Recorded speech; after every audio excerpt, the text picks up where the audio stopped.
কালী পুজো শেষ হতে না হতেই এবার ছট পুজো নিয়ে নিরাপত্তায় কড়াকড়ি প্রশাসনের তরফে। ছট পুজো উপলক্ষে 2 পুরসভা এলাকার নিরাপত্তার চাদরে মুড়ে ফেলা হয়েছে ইতিমধ্যেই।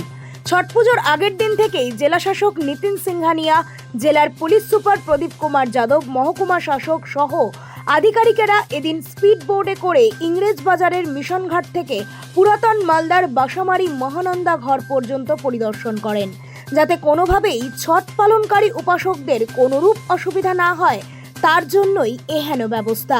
ইতিমধ্যেই মালদা শহরের মহানন্দার বিভিন্ন ঘাটে ছটি মাইয়ার ভক্তদের উপচে পড়া ভিড়। ছট পুজোকে ঘিরে উৎসব মুখরিত মহানন্দার বিভিন্ন নদীঘাট। প্রশাসন সূত্রের খবর, ইতিমধ্যেই রাজ্যের বিভিন্ন প্রান্তে যে কোনো ঘাটের নিরাপত্তার কারণে থাকছে সিসিটিভি এবং যথেচ্ছ পরিমাণে পুলিশ প্রশাসনের আধিকারিকেরা।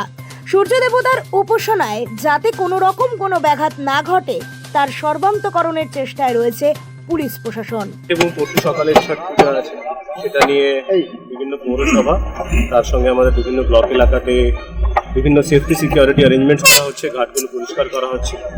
তো সেই নিয়ে আজকে ইন্সপেকশনস চলছে ব্লকে, সাব ডিভিশন লেভেলে এবং হেডকোয়ার্টার্স লেভেলে। আজকে আমাদের সঙ্গে আমাদের দুটো পৌরসভার মাননীয় চেয়ারম্যান সাহেবরা প্লাস এসপি সাহেব plus full team of disaster management তারা ছিলেন, এসডিও সাহেবের ছিলেন।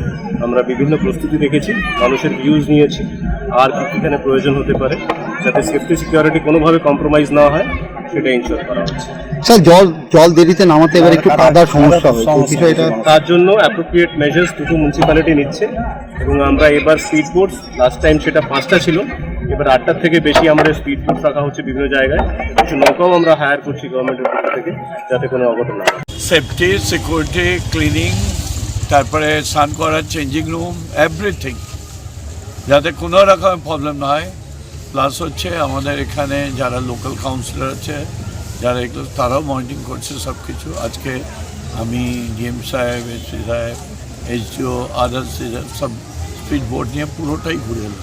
দাদা, আজকে ইংরেজ বাজার বিধায়ক বলেছেন যে 75 বছর মিউনিসিপ্যালিটির বয়স হয়েছে, তা সত্ত্বেও কিন্তু কোনো ঘাট বাঁধানোর কোনো পরিকল্পনা না হয়নি। উনি কী করছেন? ঘুমাচ্ছেন।